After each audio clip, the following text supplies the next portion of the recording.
We are now joined by Senator from the great state of Tennessee, where I reside. I last saw her for a fundraiser, I believe, at for the Nashville Davidson County Republican Party. That was a fun event. Senator Blackburn, I know you're focused on a lot of things, but let's start off right here. It's day 101. How would you rate the first 100 days of Trump, and where is the Senate when it comes to getting this big, beautiful bill done? What can you tell us about it all? Well, for President Trump's first 100 days, promises made, promises kept, and he has done it in grand fashion. The way he is moving forward, securing the border, getting inflation down, making certain he's restoring our standing in the world, and something very important to me, and I know you also, is getting men out of women's sports. Amen. So I think he's had a very good 100 days, and it is up to the House and the Senate to make certain that we pass this bill, the reconciliation bill, that we make permanent the tax cuts from 2017. And, you know, the important thing to remember on that is that if we cannot get this passed, then the American people will have the largest tax hike in history. It will be a $4 trillion increase in their taxes. So it is imperative, absolutely imperative, that we get this job done.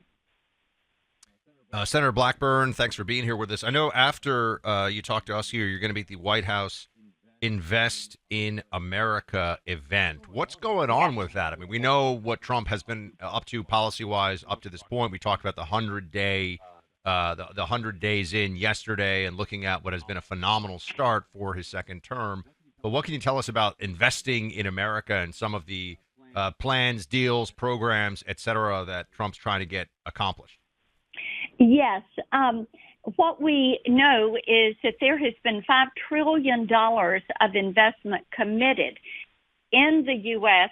since President Trump took office. Now, this is a combination of direct foreign investment and also American private investment. Tennessee has been the recipient of some of this. We've had 30 companies and 1,200 jobs and $1.2 billion already invested in Tennessee since President Trump was elected in November.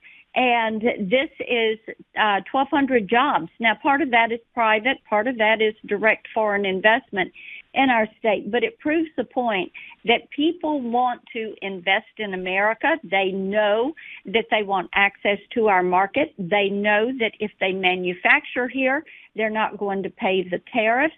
So whether it's Schneider Electric or ABB Electronics or Charms Candy Company, they all are expanding and creating jobs in Tennessee. AI is a rapidly advancing tech revolution that I think many people are still getting their hands kind of wrapped around what the impact is going to be. I have read about what one of the things that you have written a letter to Facebook/Meta about. There's lots of AI now, and I was kind of stunned by this because I'm going to be honest with y'all, I've barely used AI, but these chatbots evidently, while engaging with minors who might be using them, are engaging sometimes in sexually explicit related interactions. For people out there who don't know about this, I think this is important for parents and grandparents to know. What has that investigation shown? Oh, my goodness. This is one of the most disgusting and horrifying things that has come about. Meta has created this chatbot. And what the investigation, this was reported in the Wall Street Journal, it engages in sexually explicit conversation with individuals, and minors use this. There are no safeguards. This is why we need to pass that Kids Online Safety Act. There are no safeguards, and the explicit nature of this is something that is just horrifying. I have talked to moms of teenagers that cannot even believe that Meta knows this is a problem. They know how it is being used, and they will not take it offline. So it is appearing on WhatsApp, Instagram, Facebook, Snapchat, and this is the kind of thing that needs to be blocked. You know, you can't take a child into a pornographic show or an X-rated movie or take them to a liquor store or strip club, but they're exposed to this in the virtual space 24 hours a day, 7 days a week. And the fact that this is happening is absolutely horrifying.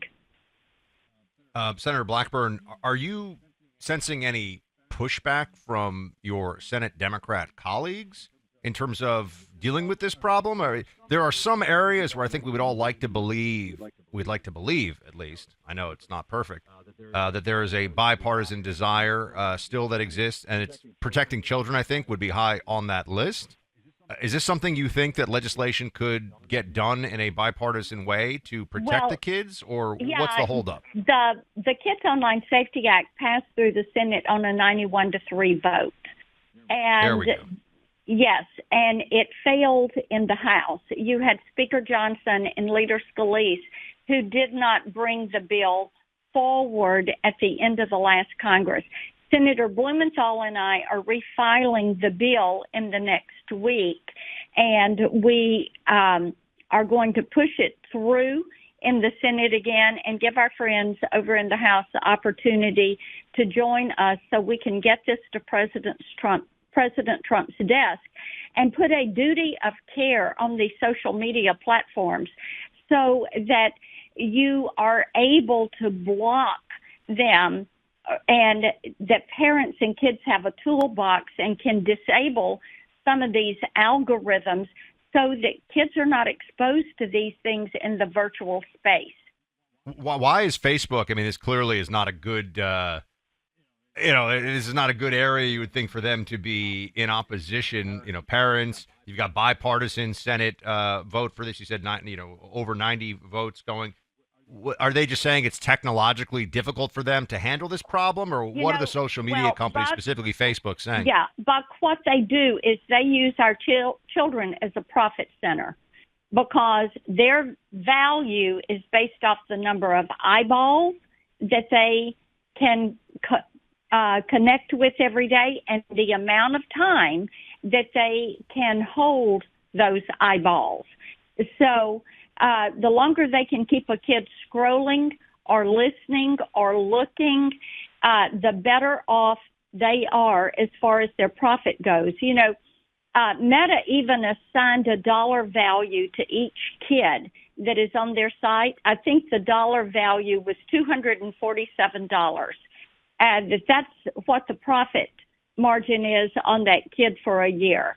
And it is disgusting the way they have treated our children, what they are exposing them to. This chatbot that they have created is over the top. There are parents that are saying this has got to be taken down. And Senator Blumenthal and I wrote Mark Zuckerberg. We have not heard one word back from him. There is no one from Meta that has reached out to say, hey, we get it. We're taking this down. Senator Blackburn, I know you're going to be at the White House here in a little bit for a Trump address. You have known Trump for a long time now, basically his entire political career. You were there for the first term of Trump, and now you're there for Trump 2.0. Yeah. How is he different, if at all, so far as you can tell through the first 100 days? What is different about Trump 2.0 compared to Trump 1.0? He is so focused on getting things done. And, you know, as I say, promises made, promises kept are the way to sum up his first 100 days. And, Clay, when you look at the intentionality that he approaches every single day with, it is really quite remarkable. He came into office knowing what he was going to do. He started in on those executive orders. He said, we're going to get this border secure. We're going to get inflation down. And he has done it. And people that I am talking with every single day are so grateful to have a president committed to action on behalf of the American people. And even when you look at tariffs and there's all this talk around tariffs, people are very patient. They say, we do want to get the cost of living down. We want to get it down long term. We do want to get the cost of government down. We want to get it down long term so that our kids and grandkids can experience the American dream. We want to make certain that government is smaller and more manageable, and that power and authority and money is sent back to the states. And that is what Donald Trump is doing every single day. He is focused on what is happening on Main Street in our communities. He is focused on prosperity for all Americans. And that is why I think it's so appropriate that he uses the phrase, the golden age of America. Amen. Senator Blackburn, look forward to talking to you again soon. Have a good time at the White House, and we appreciate the time today. You got it. Take care. Bye now. That's Senator Marsha Blackburn of Tennessee. And if you're relying on the Affordable Care Act, that's Obamacare, for medical insurance, you owe it to yourself to investigate better options. You can replace your overpriced Obamacare plan with Ease for Everyone, the only group plan any adult in the U.S. is now eligible to join. With a cost as low as $262 per month, you get free unlimited prescriptions, 93% of all drugs covered, available at no extra cost, including insulin, with huge savings on brand names, free unlimited virtual primary care, urgent care with just a $30 copay, generous cashback reimbursements for doctor office visits, emergency room visits, and ambulance transportation. With Ease for Everyone, you can have affordable health care for as low as $262 a month today. Visit easeforeveryone.com/clay. That's easeforeveryone.com/clay. Ease is spelled EASE. You can also find the info at clayandbuck.com on our sponsors page. Paid for by Affordable Benefit Choices. That's easeforeveryone.com/clay.